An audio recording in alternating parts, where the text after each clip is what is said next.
There are a few actors who are still sort of auditioning for the part of Thornton, and when Richard walked in and we started playing together, it was just, I just knew. There was just an instant chemistry. It's really hard to describe because you can kind of manufacture chemistry, and that's the actor's job. But when it's there, it just makes it so easy. And we kind of worked on these scenes, and everything disappeared, and it was just the two of us in the room, and yeah, unforgettable.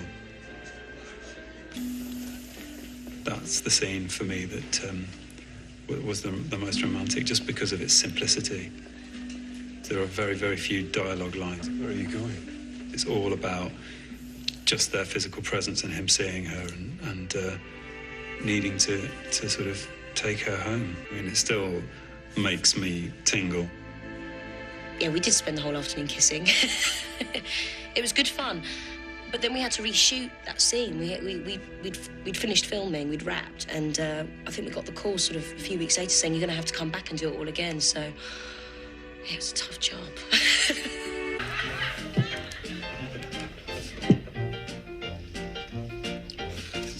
Stop. Please stop. Stop, please. How does it feel to have an action figure, it's a little sort of doll thing, made in the likeness of your character, Sir Guy, and do your family and friends take the mickey out of you for it? Having an action figure is quite strange, but I'm placated by the fact that I don't think it really looks anything like me. But it's nice to have a superposable horse to go with it, because when I'm not in Hungary, I can practice my horse riding at home. I'm not sure yet if Guy can love somebody in the truest sense without becoming obsessed, because I don't think that he's experienced any much love in return. So when the little bits of it do come towards him, I think he grabs onto it really hard. But we'll see. Who knows? Last question from Ruthie. If Guy was a real man and alive today, what do you think his chosen profession would be? That's really hard. God, I don't want to say something boring now. What would he be? I suppose he'd be... Okay, if Guy was a real man today, his chosen profession would be... I think he'd be trying to marry one of the royals, but he would be... He'd be like... Perhaps he'd be a bit of a James Hewitt. Is James Hewitt a chosen profession? Yeah, his chosen profession would be James Hewitt. Of course, it was North and South, I think, that really got you into people's attention, wasn't it? Yes, that was my kind of big TV break, I think. Exactly. And you inspired a lot of attention, particularly on the internet, but in a good way. There's lots of sites, but don't worry, there's lots of sites, I've checked them, they're fine, but it's all people just saying they wanted to see more of you. Yes. If you know what I mean. What do you mean? Just more of you in general. Just more of you in general. No, but that's great. I mean, that really brought you to people's attention, and you made a real impact, which is good. I think it was a book which had been studied in schools, and people were in love with the book. And yes, so when you realise that book for them, and it's quite faithful to that book, I think that it inspired a lot of people. And it's quite difficult with television to get feedback. You know, if you do theatre, you get a curtain call at the end. With television, it's really hard to get feedback. So for me, the online forum is a way of sort of really getting in contact with fans and what they think of your work. It's really lovely. It's very complimentary. I don't read the bad stuff, obviously. There isn't any. There's not a one. We spent the whole shoot doing Vicar of Dibley, you know, in fits of laughter. You did. So it was a real relief for me. And hopefully this year I'm going to get back on stage and do some comedy. Fantastic! Excellent. Yeah. So it's spent too long being serious, don't I, really? Yes. Well, look, we look for Richard. Great to see you. We'll obviously be watching tomorrow's Sky. It sounds absolutely. One of the first things that's new about Series 3 is obviously the look of all the characters. We've had a new designer in.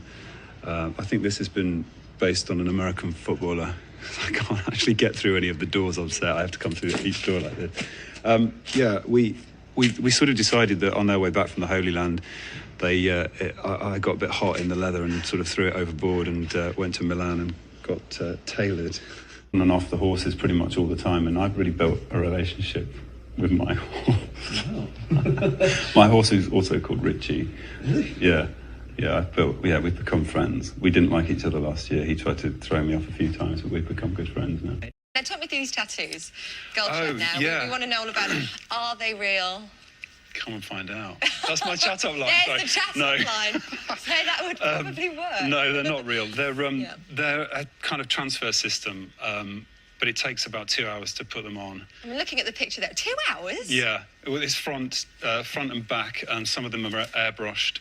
And the back is, but they've all got kind of significance. Why does it take so long? Can't they just stick the transfers on? They have to just be done very carefully, and then you have to kind of make sure that, because usually I've got clothes on top, so they kind of break up if it kind of is any friction going on. Okay. That's where I'll stop there. I don't need a script to tell me to stop there. I mean, you play such a mix of characters. What's the average age of your fans, would you say? I think one of them is about 25 and the other one's about 35, so... Oh, okay. Yeah. Richard Armitage, how was the premiere last night? You said my name right. Get along well with your horse, or you're no longer speaking? Get along well with my horse. We've talked about this, actually, haven't we? You sniggered when I said I had a relationship with my horse. Well, because you said you had a relationship with your horse. They were lovely horses. She likes her long locks as well. We had a little bit of a hair thing going on together. Yeah, both just silver crin out there. This isn't live, is it? Oh, I see. No. Can you imagine? Yeah, this is the first of a series of programs. Be reincarnated or hang out as a ghost? A ghost, because I think I'd like to still be me, even though I'm often not very happy with me. Just torment people forever. Yeah, or make them a bit happier. Okay. I'm glad that's how you see me. Yeah, true, yeah. I do. No, I don't. You'd make people's lives a misery. Continue to pester them. So excited already for our next installment of Hamlet. What are you looking forward to about that next chapter in the series? I have a bit of a lump in my throat about the final movie because I know that it will probably be the last time Middle-earth is ever seen on the big screen. It will be 15 years of Peter Jackson's work. There will be 6 movies to watch, but it will be the final time, and I think there's something quite moving about that. I think it will be a shorter film, and you're going to hear the end of the tale that Tolkien wrote. So there's lots to look forward to. London, there's just something about bringing this home. This is where I trained as an actor. This is where I spent most of my career, so it's really special to me. I thought that I was going to be very emotional, and A bit crying now would be great. later, after a few drinks. It's not my hair. That's not your hair. It's not. No, it is. No, it's really not my good. Thank you so much. I paid a lot for it. You said it's not my hair. There's a lot people pay for here in California. We're going to teach you about it. Let's not go there. To anybody who's smart and who likes really beautiful, handsome, sexy people. She's uncontrollable, isn't she? If it is answered at the end of season 1, or... Is it, Michelle? You're so in trouble. For Love, Love, Love, we get into character, myself and Amy. We stand backstage before the show when all the music's playing and we just dance. That's what we do. We just dance like 19-year-olds. I love sweeping. It's like a sort of meditation, I think. Just to do something practical while you're thinking. Richard. Or hand hoovering, I quite like that. Hand hoovering? Oh, you don't have... As opposed No, to... I don't hoover my hands. That would be silly. That would be a silly thing to do, you fool. The tiny hoover that gets in the little slot. Hand hoovering yes. as opposed... What else would you I do this. I pretend it's a hoover and I go... Picked up a bzzz and it flat. You know what, actually, it's another TV thing. Great British Bake Off, sorry, but it's like when things are really shit with the world, I'm like, I'm just going to watch a couple of episodes to remind me of my mom and the people I grew up with. But if you were to write a book or screenplay about this current period of your life, what would it be called? It'd probably be called Grandma. Or After the Menopause. Something like that. Is that like the same title? Grandma? Grandma. Or After the No, that would be the first one would be After the Menopause, and the sequel would be Nearing Death.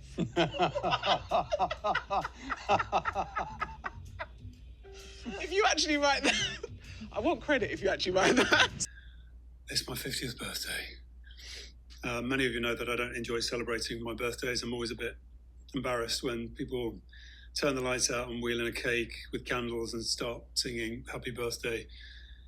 But, you know, I was hunting for a document the other day and I stumbled across my birth certificate, which I don't remember ever seeing before. It's the original document, beautifully handwritten with fountain pen. What really struck me was seeing my mum and my dad's names on the certificate.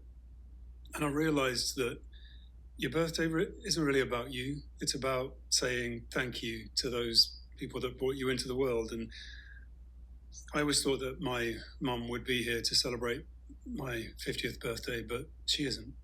But my dad's here, and my brother and his family are here, and you're here.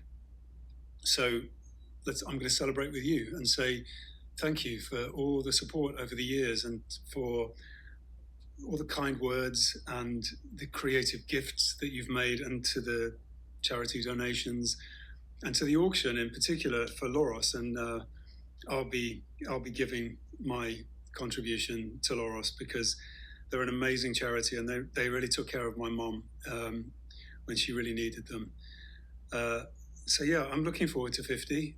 I've got a lot of new ventures and some new ideas, and I think the thing that really keeps you young is curiosity, and I've still got plenty of that.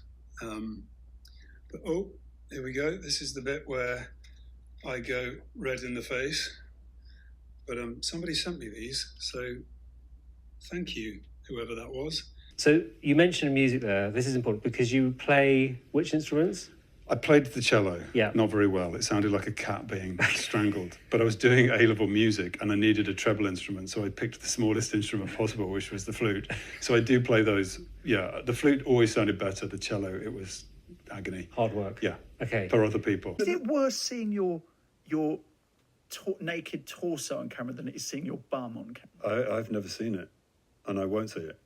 You're not going to watch it? I don't watch anything. So you're not going to see these I'm things? in complete... So I've seen your buttock. Yes, right? I will never look at it.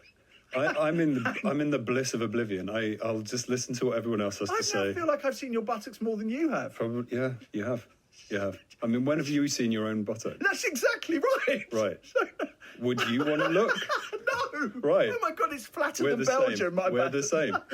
Yeah. I won't be spending any time looking at my own buttocks. There have been so many times in my life when I felt like I'd love a regular job. I'd love a guaranteed, this is what you're doing for the next few years. Yet at the same time, I love being unemployed every 6 months and thinking never going to work again. And then something comes along that... Doing a bit of sanding and flooring. I have renovated a few houses in my life. But yeah, and then it is frightening because you put yourself out of work every few months, and then I always think it's my last job, and then something new and exciting comes along. And if it doesn't, I'm going to create it for myself.